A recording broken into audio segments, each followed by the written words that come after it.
პარლამენტის ბოიკოტმა, რაც მთელი პოლიტიკური პროცესის ბოიკოტში გადაიზარდა, ოპოზიცია ფაქტობრივად გააქრო პოლიტიკური ასპარეზიდან.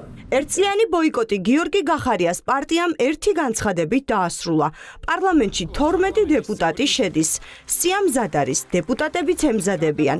გახარიას გუნდი ფიქრობს, რომ ახლა, როდესაც ქართულ ოცნებას უკანასკნელი ბრძოლა აქვს გამოცხადებული, ოლიგარქის წინააღმდეგ არ შეიძლება არ გამოიყენონ ყველა რესურსი, რაც მათ გააჩნიათ.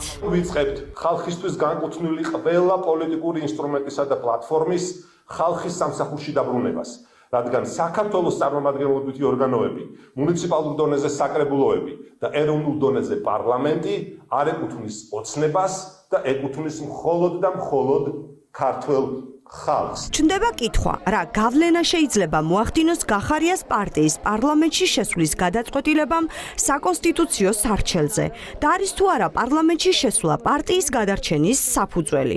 წესით სარჩელის დოკუმენტი დღეს უნდა გასაჯაროვებულიყო, თუმცა ივანიშვილის პარტიამ ისევ გადადო. ახლა საინტერესოა მიუხედავად ამ პოლიტიკური სვლისა, მაინც იქნება თუ არა ექს-პრემიერის პარტია გასაუქმებელი პარტიების სიაში. პარლამენტში საქმიანობას კავშირი არ აქვს პარტიასთან დაკავშირებით მიმართვაზე, მათ შორის მოლდოვაში მაგალითად აკრძალეს ერთ-ერთი პარტია, რომლის წევრები ყავდა პარლამენტში. გახარიას პარტიაში თუ არიან ისეთი ადამიანები, ვინც რეჟიმს ქმნიდნენ აი ამ 2003-დან 2012 წლამდე, ხო? ვიმსჯელებთ ამ თემას. იმის შემდეგ პრეტენზიები აღარ გაქვს. გახარიასთან იმის შემდეგ პრეტენზიები აღარ გაქვს. რა ვიცი, დიპსტეიტის დანიშნულია და მოღალატე არის. ოცივნისთან დაკავშირებით, ჩორჩანასთან დაკავშირებით აღარ გაქვს. მაქვს გახარიასთან, იმიტომ რომ მან გუნდს უღალატა ყველაზე. ძალავთ მის პარტიას თუ არა. გახარიას პარტია დღეს კრიტიკის ქარცეცხლში გაატარა ბოიკოტის მომხრე ოპოზიციამ. პარტია ახლებში ფიქრობენ, რომ პარლამენტში შესვლით გახარიამ ივანიშვილის თამაში ითამაშა. გახარიამ და მისმა პარტიამ გადაწყვიტეს, რომ ლეგიტიმაციის მცდელობა ჰქონდათ ამ რეჟიმის, მათ გადაწყვიტეს შევიდნენ ეგრეთ წოდებულ პარლამენტში.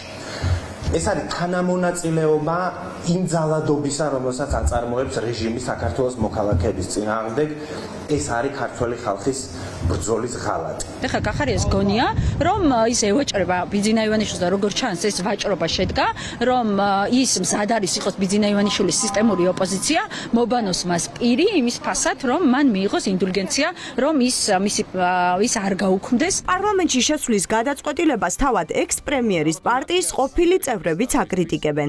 თეონა აკუბარდია აცხადებს, რომ ეს პარტიის პოლიტიკური დასასრულია და იმ პირობებში, როცა ქვეყანაში ტოტალური რეპრესიებია, პარლამენტში ყოფნა ვერაფერს შეცვლის. პარტიას საბოლოო ჯამში დაასამარებს ეს გადაწყვეტილება, რაც არ უნდა აიხსნას იმით, რომ პარტიის გადარჩენა ან რაიმე სხვა სიკეთე პარტიისთვის იყო რეალურად თვითმიზანი. შესაბამისად, სამწუხაროა ის გადაწყვეტილება, რომლის შესახებაც ბუნებრივია მე თავად ვიცოდი და ამიტომ დავტოვე, პარტიამ მთავარი მიზეზი რის გამოც მე პარტიას ასე რომ ვთქვათ გავემიჯნე, სწორედ ეს განცხადება იყო გახარიასი. რამდენიმე დღეში საკონსტიტუციო სარჩელი ასაკრძალი პარტიების სია ასაკრძალ პოლიტიკოსებთან ერთად გასაჯაროვდება.